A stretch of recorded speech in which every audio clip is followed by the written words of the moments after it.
jika saya salah minum.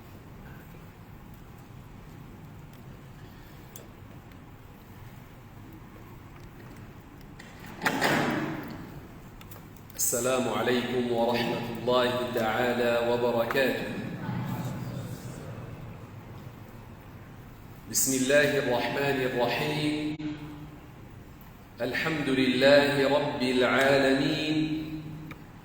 وأفضل الصلاة وأتم التسليم على سيدنا محمد وعلى آله وصحبه الطيبين الطاهرين. اللهم لا سهل إلا ما جعلته سهلا وأنت تجعل الحزن يا ربنا إذا شئت سهلا. اللهم علمنا ما جهلنا وذكرنا ما نسينا وزدنا علما واغفر لنا وارحمنا يا مولانا إنك على كل شيء قدير. اللهم بارك لنا في شعبان وبلغنا رمضان وبلغنا رمضان وبلغنا رمضان يا أرحم الراحمين. أما بعد، muslimin dan muslimat rahimakumullah subhanahu wa ta'ala, Allah subhanahu wa ta'ala telah berfirman dalam Al-Quran Al-Karim pada surat Al-Isra. Bismillahirrahmanirrahim. Subhanalladzi asra bi'abdihi laylan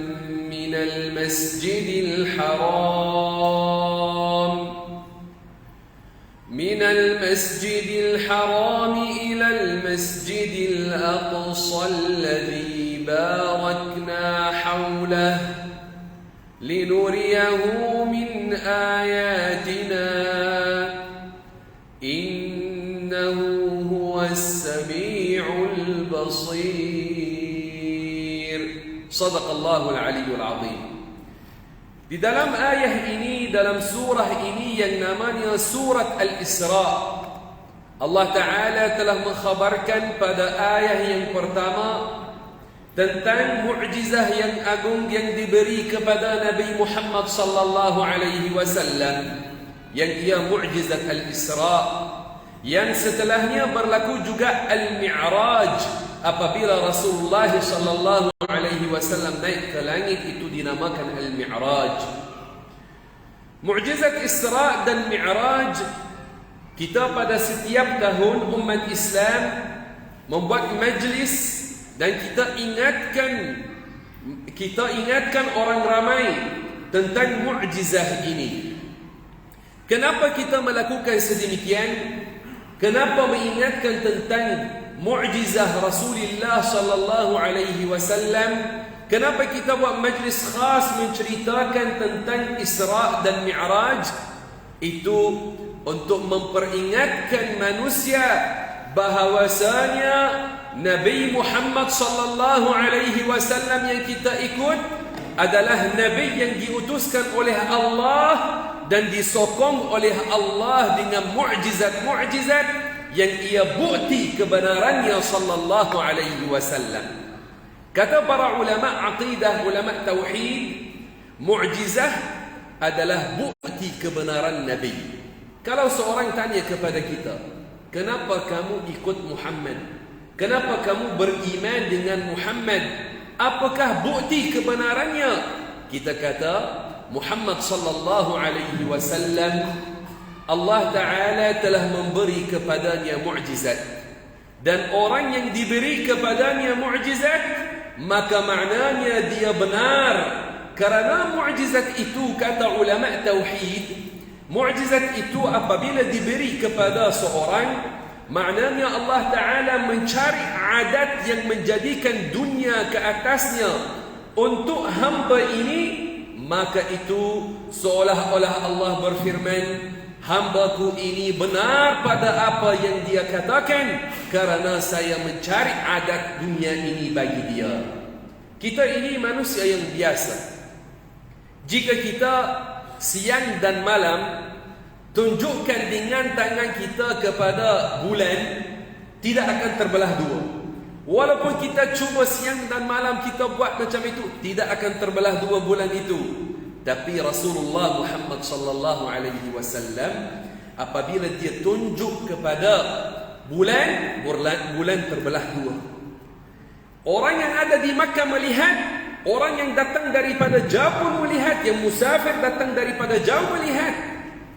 Kalau itu sihir memberi kesan atas mata-mata orang yang ada depan tukang sihir. Tidak akan memberi kesan juga atas mata-mata orang musafir yang sangat jauh daripadanya. Maka Rasulullah Muhammad sallallahu alaihi wasallam, Allah memberi kepadanya pelbagai mukjizat. Allah memberi kepada Nabi Muhammad sallallahu alaihi wasallam mukjizat yang mana dia telah kembalikan mata Qatadah ibn Nu'man setelah ia tercabut pada perang Badr. Qatadah ibn Nu'man matanya tercabut dalam medan perang, tercabut, jatuh atas pipinya. Ada setengah sahabat ingin untuk potong mata Qatadah. Maka Rasulullah Muhammad sallallahu alaihi wasallam apabila dipersoalkan tentang ini, dia kata, la, tidak, jangan. Dan mereka membawa Qatadah kepada baginda sallallahu alaihi wasallam. Maka Rasulullah sallallahu alaihi wasallam dengan tangannya yang mulia, yang penuh barakah, dia telah mengambil mata Qatadah, masukkannya balik dan dia melihat semula.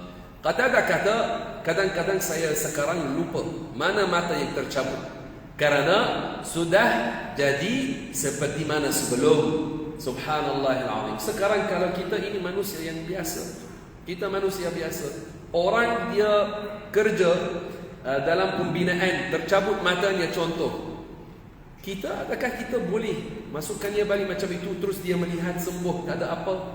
Tidak. Maka apabila dicari adat kepada seorang hamba, diberi kepadanya mukjizat, maka seolah-olah Allah berfirman, hambaku ini benar pada apa yang dia katakan pada dakwaannya bahawasanya dia Nabi, kerana saya telah mencari baginya adat yang saya menjadikan dunia ke atasnya. Maka muslimin dan muslimat rahimakumullah, mukjizat Isra dan Mi'raj adalah salah satu daripada mukjizah-mukjizah yang agung yang ada padanya bukti kebenaran Nabi Muhammad sallallahu alaihi wasallam. Dan ia telah datang pada suatu masa yang mana setelah banyak cabaran dan perasaan sedih yang Rasulullah sallallahu alaihi wasallam telah mengalami, datang mukjizah ini menggembirakan Rasulullah sallallahu alaihi wasallam. Kita cuba tengok apa yang berlaku sebelum mukjizat Isra dan Mi'raj. Isra dan Mi'raj berlaku sebelum hijrah. Masih lagi baginda di Makkah Al-Mukarramah. Di Makkah Al-Mukarramah, Rasulullah sallallahu alaihi wasallam dia membuat dakwah. Siapa pada ketika itu mempertahankannya daripada ketua-ketua Quraisy yang kafir, yang mereka ingin menyakitinya. Pada waktu itu bapa saudaranya Abu Talib. Walaupun Abu Talib dia tidak memeluk agama Islam, tapi dia cinta kepada anak saudaranya dan dia telah mempertahankannya. Maka telah wafat Abu Talib dan golongan kufar Quraisy mengambil kesempatan kewafatan Abu Talib yang dia antara pemimpin, antara ketua mereka. Maka mereka ambil kesempatan dan mereka telah menambah kejahatan mereka terhadap baginda Rasulullah sallallahu alaihi wasallam. Mereka lagi menyakitinya sampai ada yang mengambil tanah mencampaknya ke atas kepala Rasulullah sallallahu alaihi wasallam. Dan setelah juga tempoh yang singkat, siapa yang telah wafat? Khadijah radhiyallahu anha. Allahu akbar. Khadijah yang dia telah membantu Rasulullah sallallahu alaihi wasallam sejak awal dakwah.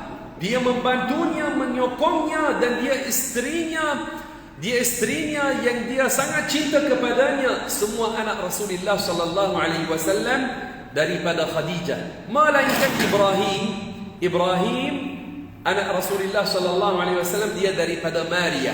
Semua yang lain daripada Khadijah radhiyallahu anha. Maka juga Khadijah telah wafat. Abu Talib wafat, Khadijah wafat. Dan pada ketika itu golongan kufar Quraisy menambah kejahatan mereka terhadap baginda, lagi menyakitinya. Maka Rasulullah sallallahu alaihi wasallam dia keluar kepada kabilah-kabilah Arab, minta daripada mereka memeluk agama Islam, menyokong dia. Tapi banyak kabilah tolak, tidak terima, dan mereka tidak mengikut Rasulullah sallallahu alaihi wasallam. Apakah dia buat? Dia mengambil keputusan untuk pergi ke At-Taif. Dan yang pernah pergi umrah, dia tahu jarak antara Makkah dan At-Taif jauh. Hatta dalam bas kita naik, jauh jarak antara Makkah dan At-Taif. Tapi semangat Rasulullah sallallahu alaihi wasallam pada mencari orang-orang untuk menyokong dakwah Islam dan membantu dan mengikut kebenaran adalah semangat yang tinggi. Walaupun banyak musuh kepada dakwah Islam, itu tidak memberhentikan baginda sallallahu alaihi wasallam daripada perjuangannya. Baginda sallallahu alaihi wasallam pergi ke At-Taif. Dan Taif itu ia satu gunung, asalnya daripada Asyam. Kalau kita sampai ke At-Taif rasa cuaca lain daripada sekitar At-Taif. Kenapa? Warid bahawasanya itu adalah satu gunung yang Allah menyuruh Jibril mencabutnya daripada tanah Asyam dan meletakkannya di peninsula Arab di sana. Karena ini kita dapat ada dalamnya buah-buahan yang lain, ada cuaca sejuk di sana. Maka Rasulullah sallallahu alaihi wasallam pergi ke At-Taif.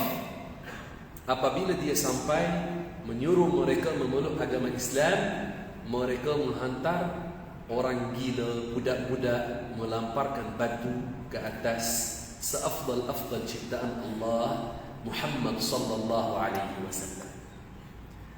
Sampai tercedera kakinya, sampai kakinya berdarah sallallahu alaihi wasallam.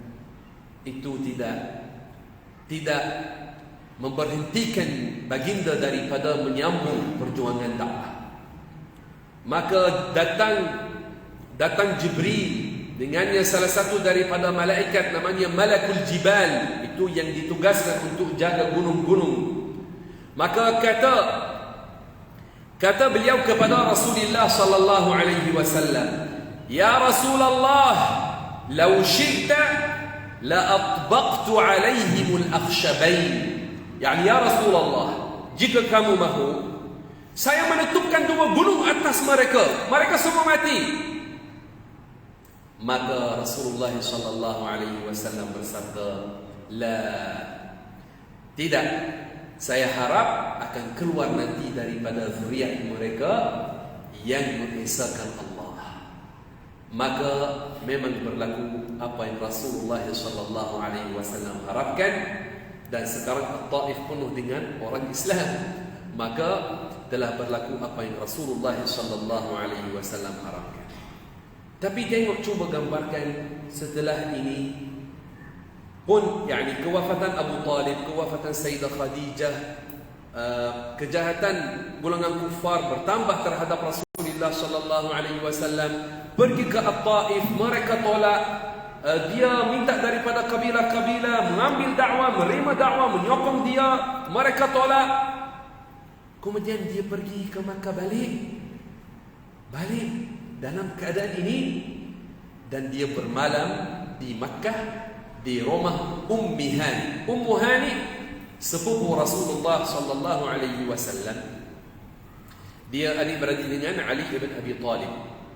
Maka di rumah Ummi Hani dia bermalam, dia tidur bersama Sayyidina Ali bin Abi Talib dan bapa saudaranya. Tiga mereka bermalam di rumah Ummi Hani.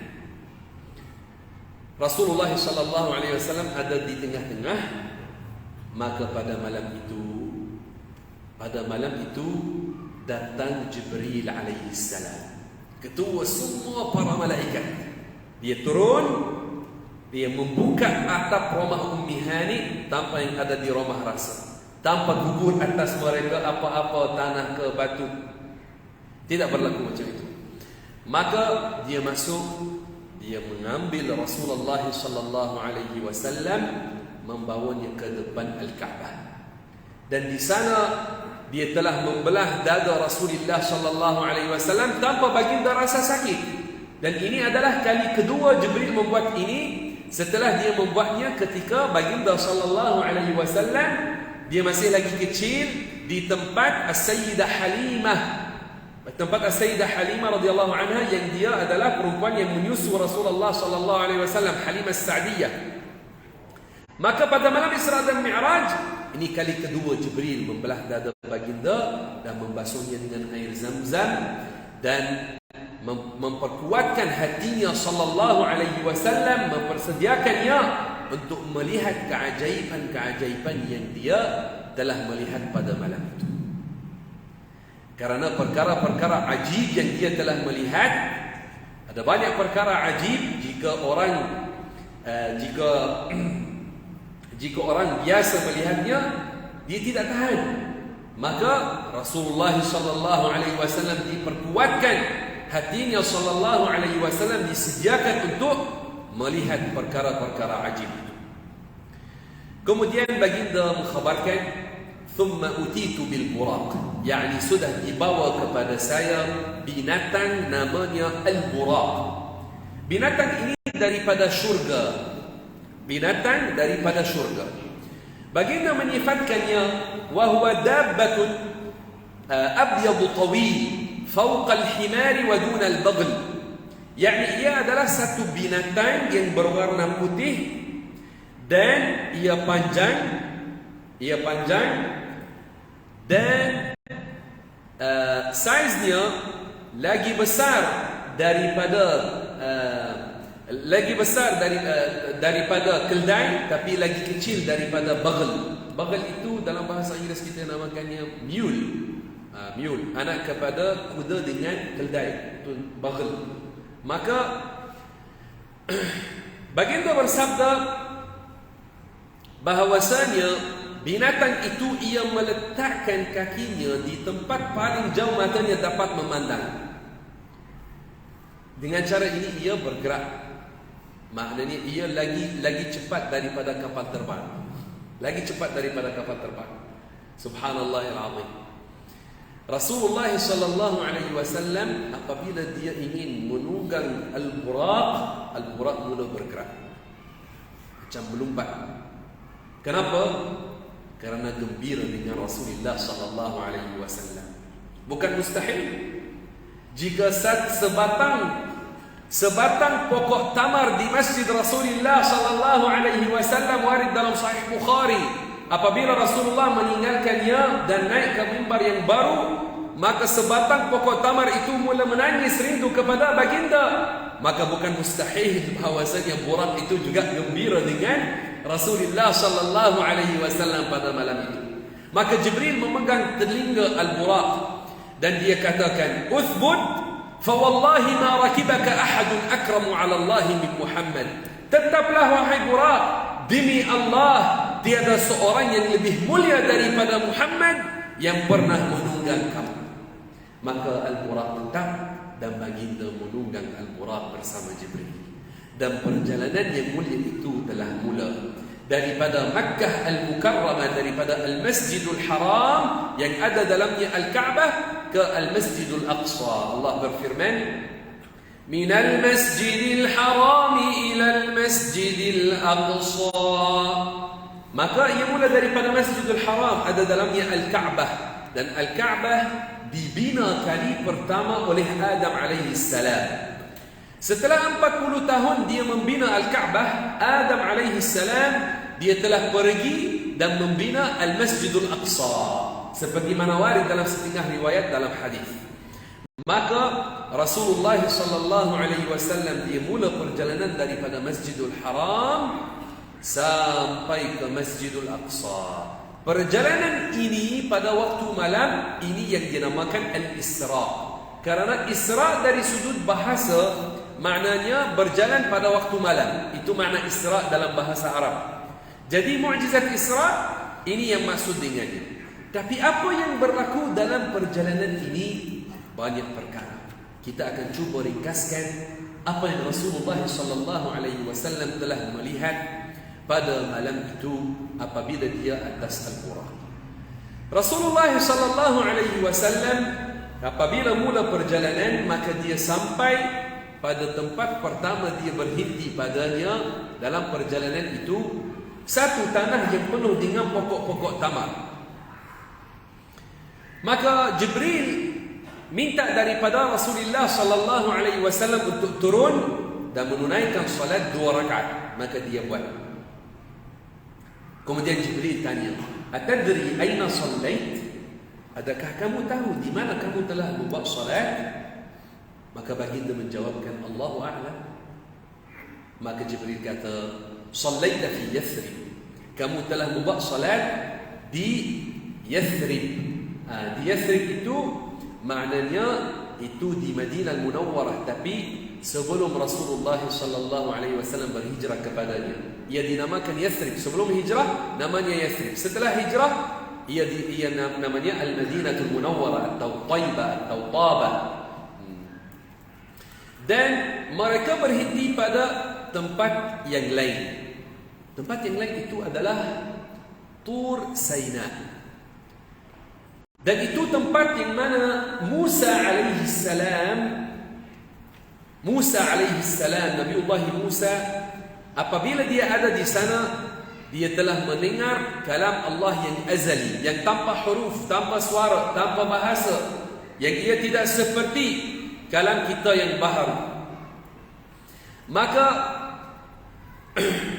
Maka Rasulullah sallallahu alaihi wasallam sampai ke sana, ke tempat itu, dan Rasulullah membuat 2 rakaat. Dia membuat 2 rakaat. Dan mereka sambung perjalanan dan sampai ke tempat yang lain, iaitu Madyan, kota Nabiullah Shu'aib, dan di sana juga baginda membuat 2 rakaat. Kemudian mereka sampai ke Baitul Lahm. Baitul Lahm adalah tempat kelahiran Isa alaihi salam. Dan berhentinya baginda sallallahu alaihi wasallam di tempat itu dan membuat salat itu adalah bukti dan isyarat bahawasanya tempat yang diberkati boleh kita pergi menziarahinya. Tempat yang diberkati boleh kita pergi untuk menziarahinya, tapi dengan kepercayaan betul, kepercayaan ahli sunnah wal jamaah yang tiada pencipta melainkan Allah. Kita boleh pergi ziarah maqam para anbiya, maqam para nabi. Kita boleh pergi ziarah maqam-maqam para salihin, para awliyaillah. Dalam mazhab ahli sunnah wal jamaah kita membolehkan ini, tetapi dengan syarat kita pegang dengan akidah yang betul, yang Allah Ta'ala pencipta bagi sekalian sesuatu. Para anbiya, para awliya ada barakah. Boleh kita pergi menziarahi makam-makam mereka. Boleh kita membuat doa di sana, tapi bukan dengan makna kita minta daripada mereka mencipta bagi kita kebaikan. Tak. Kita mohon daripada Allah mencipta bagi kita kebaikan. Tapi apabila membuat doa di tempat yang diberkati oleh Allah, maka kita harap doa kita makbul. Itu adalah. Maka ada setengah orang mereka kata tidak boleh kamu pergi menziarahi makam-makam. Kalau melihat kita pergi menziarahi makam Imam Syafi'i contoh di Mesir, atau pergi menziarahi makam Tok Kenali di Kelantan, atau menziarahi contoh makam Tok Pulau Manis, atau selain mereka daripada para salihin, mereka kata ini kamu jatuh musyrik, tak boleh. Ini bukan cara ahli sunnah wal jamaah. Tak boleh kita menghukum kufur dan syirik atas orang tanpa hak. Kalau orang dia percaya kepercayaan yang syirik, kalau dia percaya ada pencipta selain Allah, kalau dia percaya bahawasanya seorang yang mati mencipta bagi dia manfaat atau mudarat, itu syirik. Tapi kalau dia percaya bahawasanya Allah mencipta sekalian sesuatu, tapi ada sebab-sebab di dunia ini yang Allah menjadikan, maka itu bukan syirik. Itu bukan syirik. Maka Rasulullah SAW sendiri telah berhenti di Baitul Lahim, tempat kelahiran Nabiullah Isa alaihi salam, dan dia telah membuat salat 2 rakaat di sana pun. Kemudian baginda sallallahu alaihi wasallam dia sambung perjalanan, maka Rasulullah sallallahu alaihi wasallam sampai ke Baitul Maqdis. Baitul Maqdis yang ada di dalamnya Al-Masjidul Aqsa. Allah berfirman, "Alladzi barakna hawlah", yakni yang Allah telah memberkati sekelilingnya. Apakah itu sekeliling Masjidul Aqsa? Biladus Syam, tanah Asy-Syam. Apakah itu Asy-Syam? Asy-Syam adalah sekarang ibarat 4 negara. Ia adalah 4 negara. Palestin, Lebanon, Syria dan Jordan. 4 negara ini itu adalah tanah Asy-Syam.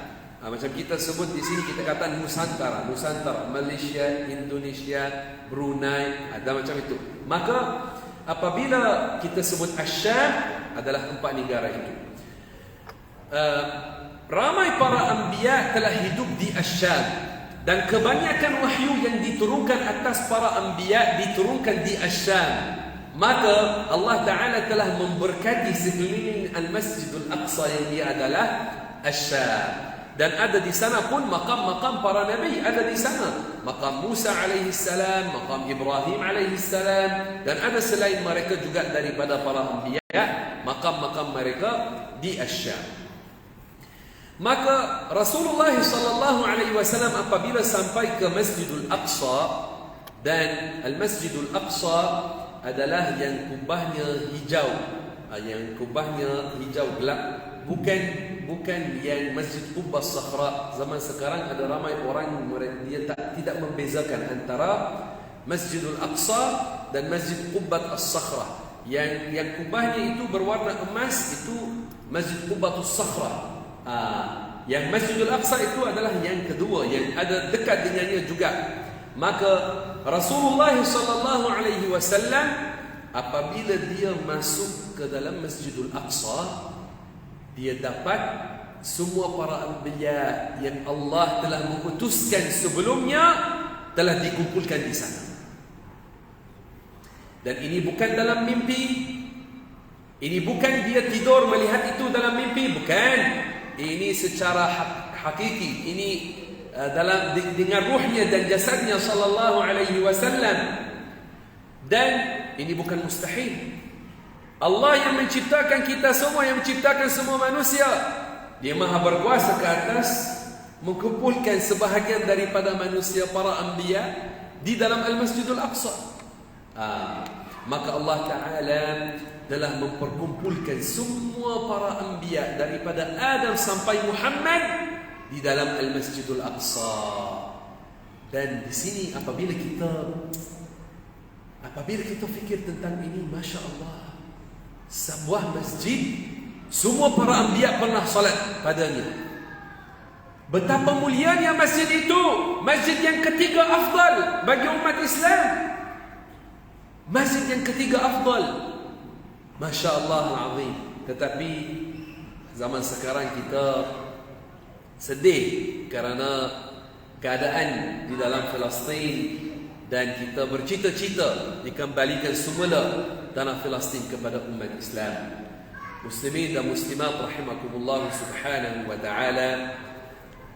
Rasulullah sallallahu alaihi wasallam dia telah membuat salat jemaah di dalam Masjidul Aqsa. Dia yang jadi imam, dan itu tanda bahawasanya Rasulullah Muhammad sallallahu alaihi wasallam dia seafdal para anbiya, dia semulia-mulia para anbiya sallallahu alaihi wasallam. Setelah itu telah mula Al-Mi'raj. Tetapi sebelum kita sebut tentang Al-Mi'raj, Rasulullah sallallahu alaihi wasallam ketika dia ada atas buraq telah melihat beberapa perkara. Dia telah melihat beberapa perkara. Antara apa yang dia melihat dunia dalam bentuk wanita yang tua. Dan itu peringatan bagi kita umatnya bahawasanya apa yang kekal bagi dunia sangat kurang daripada apa yang telah berlalu ke atas dunia ini.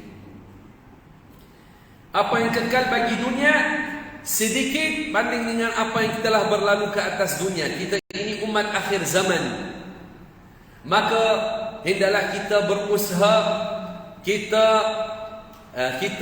membuat persediaan untuk akhirat. Dan kita sekarang di bulan Sya'ban dan akan sampai Ramadan. Kita tak tahu kita kekal hidup sampai Ramadan atau tidak. Tetapi hendaklah kita berusaha dan bersungguh-sungguh dalam belajar ilmu agama, dalam melakukan amalan salih sebelum kita keluar daripada dunia ini. Kerana tiada antara kita yang akan kekal dalam dunia. Rumah kita tidak akan kekal padanya. Kereta kita tidak akan membawanya bersama kita dalam kubur. Harta kita akan kekal di dalam dunia ini, tidak akan membawanya bersama kita. Apa yang kita membawa adalah amalan. Maka bila masanya untuk membuat amalan? Sekarang. Kerana ini kita harap jangan tunggu sampai Ramadan untuk mengimarahkan masjid. Mula daripada sekarang kita di bulan Sya'ban dan sentiasa usaha untuk mengimarahkan masjid kita dan datang untuk membuat salat jemaah dan datang untuk beriktikaf di dalam masjid dan membantu masjid kita untuk menyebarkan kebaikan. InsyaAllah di bulan Ramadan dan sebelum Ramadan dan setelah Ramadan. Dan niat dengan ini kita insyaAllah ta'ala dapat pahala. Muslimin dan muslimat rahimakumullah subhanahu wa ta'ala. Rasulullah sallallahu alaihi wasallam dia telah melihat dalam apabila dia atas buraq, dia telah melihat setengah orang yang mana kepala mereka dipecah dengan batu. Malaikat memecah kepala mereka dengan batu dan kepala mereka dikembalikan semula. Kemudian dipecah, kemudian dikembalikan, kemudian dipecah, kemudian dikembalikan. Dia tanya kepada Jibril, siapakah mereka? Jibril kata, mereka ini yang kepala mereka berat menunaikan salat fardu. Betapa ramainya pemuda-pemudi zaman sekarang. Bukan hanya pemuda-pemudi, hatta ada setengah orang yang dia orang dewasa yang dia tidak menunaikan salat. Meninggalkan salat kerana sibuk tengok movie, main game, dia main Facebook, maka dia meninggalkan salat fardu wal iyad billahi ta'ala. Kita mendengar azan, kemudian kita sambung insya-Allah.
Maka Rasulullah sallallahu alaihi wasallam dia juga telah melihat setengah orang apabila dia ada atas burak, dia melihat setengah orang meninggalkan daging yang segar, yang baik dan pergi makan daripada daging yang busuk, yang rosak. Maka dia tanya kepada Jibril, siapakah mereka? Jibril alaihissalam kata, mereka ini penzina-penzina. Mereka meninggalkan halal yang ia nikah dan pergi kepada yang haram yang ia zina. Dan betapa ramainya zaman sekarang pemuda-pemudi yang terlibat dalam zina wal'iyadhu billahi ta'ala. Dan mereka tidak menjaga mata, tidak menjaga telinga daripada yang haram. Sedangkan dua mata dan dua telinga adalah dua pintu yang menyampaikan kepada hati. Maka ramai yang merosakkan hati mereka dengan apa yang mereka masukkan daripada dua pintu ini, sampai mereka tertarik kepada zina, tertarik kepada yang haram wal'iyadhu billahi ta'ala. Betapa ramainya nanti di akhirat handphone ini yang ada di tangan mereka, ia jadi sebab mereka masuk dalam api neraka kerana menggunakannya pada perkara yang haram, menggunakannya pada perkara yang jahat wal'iyadhu billahi ta'ala. Maka hendaklah seorang dia berhati-hati daripada fitnah-fitnah di dalam dunia ini, kerana dunia-dunia ini ada padanya pelbagai jenis fitnah. Muslimin dan muslimat rahimakumullah subhanahu wa ta'ala. Lagi Rasulullah sallallahu alaihi wasallam, baginda sallallahu alaihi wasallam, dia telah melihat perkara-perkara yang lain ketika dalam Isra, tapi kita tidak akan sebut semuanya untuk kita cuba ringkaskan. Apabila Rasulullah sallallahu alaihi wasallam naik ke langit, yang sangat penting difahami kenapa baginda naik ke langit. Sebelum kita cerita apa berlaku di langit, kenapa Rasulullah sallallahu alaihi wasallam naik ke langit. Kita ini Ahlus Sunnah wal Jamaah, kita di negeri Selangor mengajar akidah Asy'ariyah, kita berpegang dengan fiqh Syafi'i. Maka dalam akidah kita Ahlus Sunnah wal Jamaah, kita mengajar tentang sifat 20. Apabila kita ajar tentang sifat 20, kita sebut Allah bersifat dengan al-wujud, dia ada al-qidam, tiada permulaan bagi kewujudannya, al-baqa, tiada akhir bagi kewujudan Allah, mukhalafatuhu lil hawadithi, yakni Allah tidak seperti sesuatu. Maka Allah bukan jisim besar seperti gunung, bukan jisim kecil seperti habuk atau semut. Allah bukan jisim yang kasar seperti kayu, seperti manusia, dan bukan jisim halus seperti udara dan cahaya. Allah Ta'ala tidak bersifat dengan panjang dan lebar, tidak bersifat dengan ukuran dan rupa paras. Dan Allah Ta'ala yang menciptakan segala sesuatu, tidak boleh dia digambarkan, dia tidak seperti sesuatu, tidak boleh digambarkan. Kata para ulama, kata Imam Ahmad ibn Hanbal dan Al-Imam Dhunnun Al-Misri dan Al-Imam Malik dan selain mereka, mahma tasawwarta bibalik fallahu bikhilafi dhalik. Apa sahaja yang tergambar di fikiranmu, Allah tidak seperti itu. Apa sahaja yang tergambar di fikiranmu, Allah tidak seperti itu. Maka tidak boleh menggambarkan Allah subhanahu wa ta'ala. Dan Allah Ta'ala bersifat dengan qiyamuhu binafsihi, yakni Allah tidak berhajat kepada sesuatu. Allah yang tidak berhajat kepada sesuatu tidak berhajat kepada langit. Allah yang tidak berhajat kepada sesuatu tidak berhajat kepada Ka'bah dan masjid dan surau untuk menempatinya, kerana semua tempat ciptaan Allah. Allah ada sebelum adanya segala tempat dan segala arah, tanpa tempat dan tanpa arah. Dia yang menciptakan langit dan syurga dan arsh, dia menciptakan bumi, dia menciptakan api neraka. Dia tidak berhajat kepada alam, dia tidak memerlukan tempat. Maka wajib mempercayai Allah yang menciptakan segala tempat, tidak berhajat kepada tempat, maka Allah ada tanpa tempat. Allah ada tanpa tempat. Ini adalah perbahasan daripada ilmu aqidah. Apabila kita mahu cerita tentang Isra dan Mi'raj, mesti perbahasan kita tentang Isra dan Mi'raj berselari dengan akidah kita. Tidak boleh apabila kita cerita dalam akidah, kita cerita seperti ini, tapi apabila cerita tentang Isra Mi'raj, kita cerita sesuatu bercanggah dengan itu. Tak boleh. Kita Ahlussunnah wal Jamaah percaya langit tempat tinggal malaikat, bukan tempat tinggal Allah Subhanahu wa ta'ala. Karena Allah yang menciptakan langit tidak berhajat kepadanya.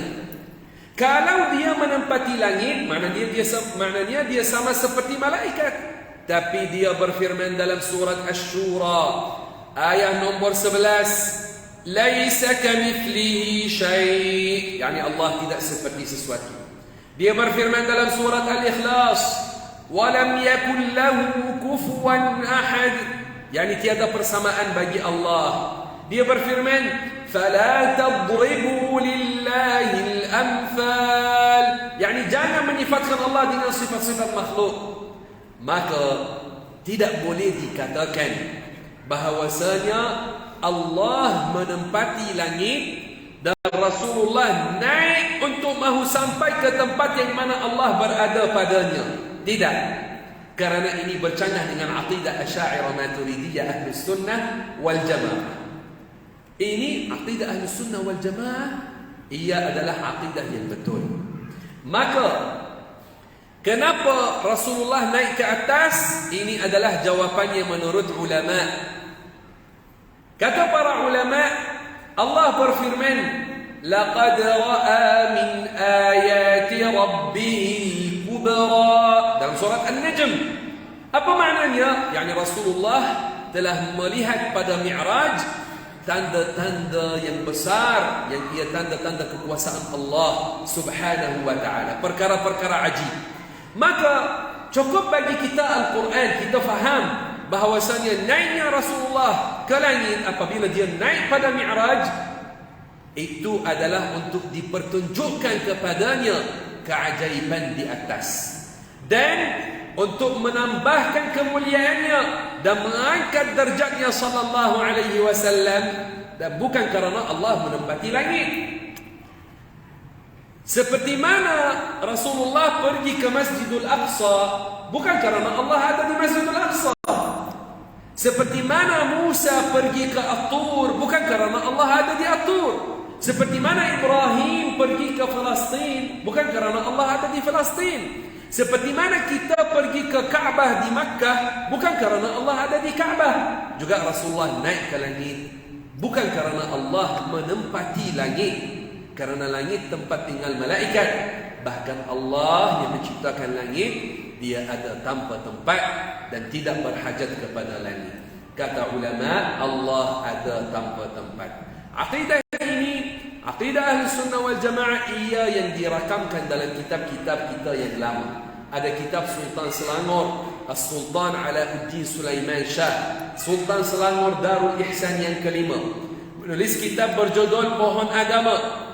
Dalam kitab ini muka surat 10, baginda kata qiyamuhu bi nafsihi, maka bukan ia jirim mengambil lapang, yakni Allah bukan jisim yang menempati tempat. Kata baginda lagi, maka Allah Ta'ala tiada ia di atas sesuatu, tiada di bawah sesuatu, tiada di kanan sesuatu, tiada di kiri sesuatu, tiada di depan sesuatu, tiada di belakang sesuatu. Tiada bertempat dan tiada bermasa. Tiada bertempat, tiada bermasa, dan tidak bersifat zatnya dengan panjang atau pendek. Tidak bersifat zatnya dengan warna putih atau kuning atau hijau atau barang sebagainya. Ini akidah ulama kita, Arab dan Melayu. Ini adalah akidah Ahlus Sunnah wal Jamaah. Maka peliknya apabila setengah orang menceritakan tentang Isra, dia kata Allah berada di suatu tempat, kemudian Rasulullah naik untuk sampai ke tempat itu. Dan ada yang menambah, dia kata ada tirai apabila Rasulullah sampai, ada tirai tertutup. maka malaikat kata kepadanya, tunggu, Tuhan kamu tengah solat. Wal'iyazubillahi ta'ala. Kemudian kononnya terbuka tirai, maka Rasulullah berdiri depan Allah, maka ada jarak 2 busur atau kurang antara Allah dan Rasulullah. Ini batil, ini tidak betul. Ayat firman Allah Ta'ala, ثُمَّ دَنَا فَتَدَلَّى فَكَانَ قَابَ قَوْسَيْنِ أَوْ أَدْنَى. Ada ramai orang salah menafsirkannya. Ayat ini dalam Sahih Muslim, ada Aisyah radhiyallahu anha ummul mukminin, dia tanya kepada Rasulullah, secara langsung dia tanya, "Ya Rasulullah, ini siapa?" Maka baginda bersabda, "Itu adalah Jibril." Siapa yang telah mendekati baginda sampai ada antara baginda dan dia jarak 2 busur atau kurang? Itu Jibril. Jibril alaihi salam, apabila Rasulullah naik sampai ke Sidratul Muntaha, Jibril zahir dalam berupa parasnya yang asli, dan Jibril gembira dengan Rasulullah di langit. Maka dia telah menghampiri baginda sampai ada antara Jibril dan baginda jarak 2 busur atau kurang. Dan tak boleh percaya bahawasanya Allah ada di atas dan Rasulullah naik, dan ada jarak antara Rasulullah dan Allah 2 busur atau kurang. 2 perkara yang ada jarak antaranya adalah 2 jisim. Kita umat Islam bukan penyembah berhala. Kita menyembah Allah yang dia bukan jisim besar, bukan jisim kecil. Kita bukan seperti penyembah berhala. Kita tidak percaya Tuhan dia ada panjang, ada lebar, ada kedalaman, ada tangan, ada kaki, ada mata. Tak. Kita percaya Allah tidak seperti sesuatu. Mukhalafatuhu lil hawadithi. Allah tidak seperti sesuatu. Maka Rasulullah sallallahu alaihi wasallam naik ke langit dengan al-mirqat, sesuatu seperti tangga. Satu anak tangga emas, yang lain perak, emas perak, emas perak. Dia naik, masuk. Dan di langit pertama dia berjumpa dengan Adam. Dia mengalu-alukan baginda dan membuat doa dengan kebaikan. Pada langit yang kedua berjumpa dengan Isa dan Yahya, dan 2 mereka adalah sepupu. Isa belum mati, dia memang tinggal di langit yang kedua. Ini kepercayaan umat Islam. Dan pada langit yang ketiga berjumpa dengan Yusuf alaihi salam. Pada langit yang keempat dengan Idris alaihi salam. Pada yang kelima dengan Harun. Pada yang keenam dengan Musa. Pada yang ketujuh dengan Ibrahim. Pada yang ketujuh dia melihat Al-Baitul Ma'mur, sesuatu yang ia seperti Kaabah bagi kita. Itu adalah bagi para malaikat. Setiap hari masuk padanya 70,000 daripada para malaikat, dan keluar. Tak akan kembali semula kerana ada selain mereka daripada para malaikat. Malaikat sangat ramai bilangan mereka. Ciptaan Allah paling banyak bilangan mereka para malaikat. Maka Rasulullah sallallahu alaihi wasallam melihat Al-Baitul Ma'mur dan melihat Sidratul Muntaha, satu pokok yang besar, mula pada langit yang ke-6 sampai kepada yang ke-7 dan atas itu lagi. Dan sedangkan jarak antara langit ke-6 dan langit yang ke-7, jarak itu jarak perjalanan 500 tahun, seperti mana warid dalam hadis diriwayatkan oleh Al-Baihaqi. Dan Rasulullah sallallahu alaihi wasallam sebut setengah sifatnya. Baginda mengkhabarkan bahawasanya buah-buahannya besar seperti tempayan-tempayan besar, dan daun-daunnya besar seperti telinga-telinga gajah, dan ada rama-rama daripada emas menutupkannya. Sangat cantik Sidratul Muntaha itu. Masya Allah al-azim. Dan Rasulullah sallallahu alaihi wasallam dia naik lagi, dan dia mendengar bunyi pen-pen para malaikat menulis, menyalin daripada Al-Lauhul Mahfuz.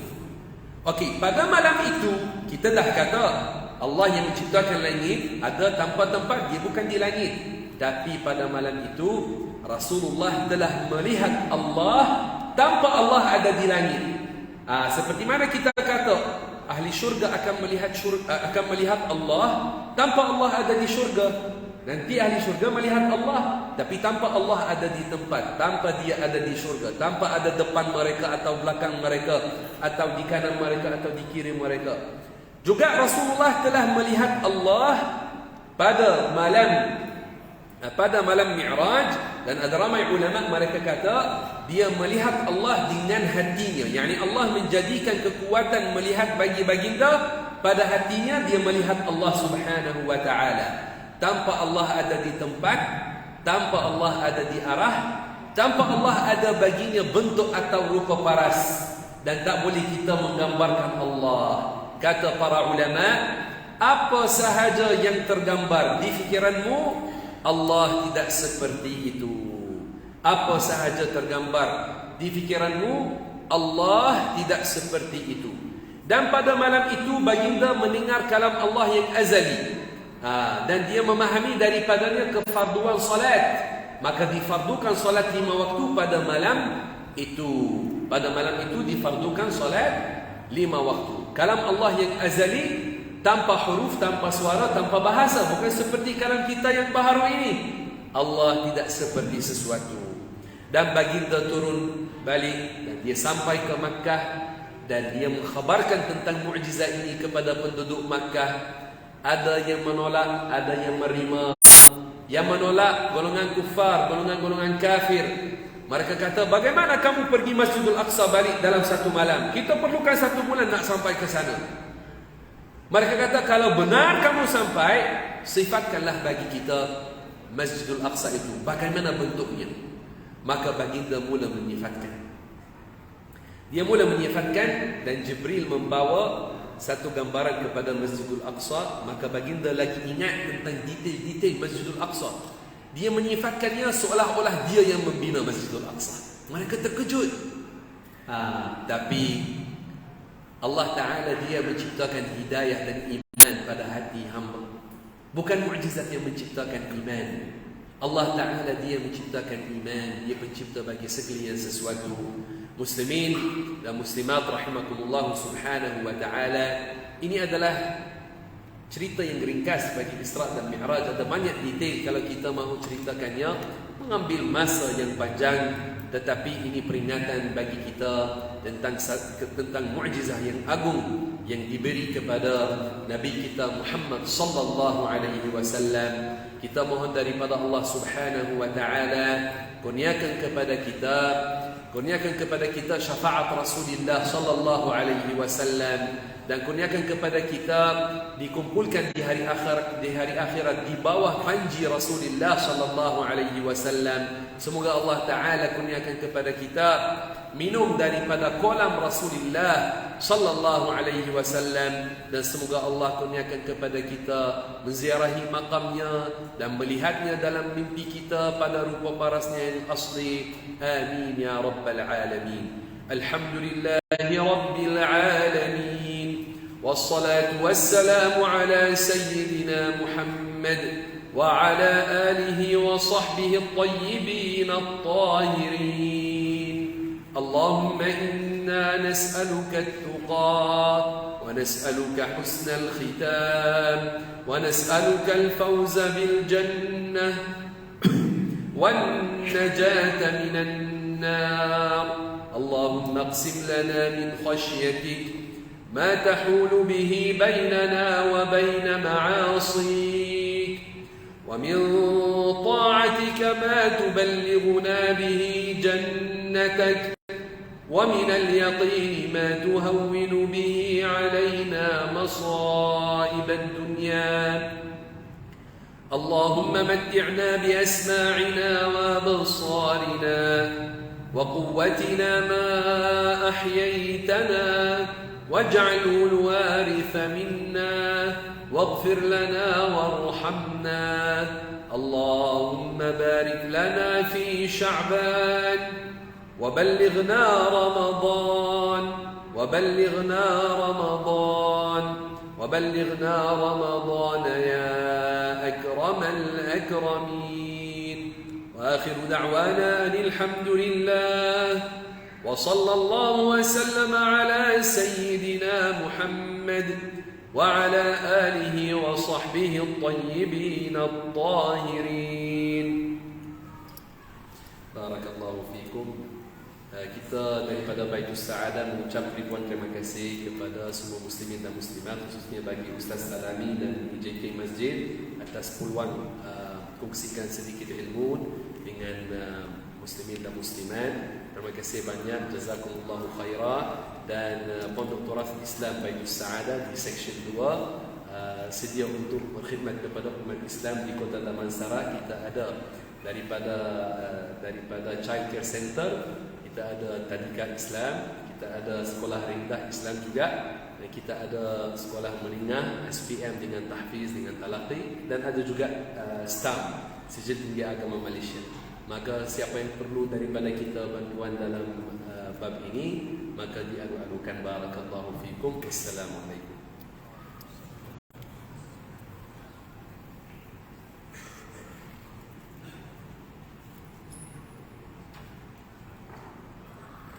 Alhamdulillah, terima kasih ucapkan kepada Ibu Syabatul Umar Muhammad Kalash Al-Husaini dengan ceramah yang disampaikan. Mudah-mudahan kita semua mengambil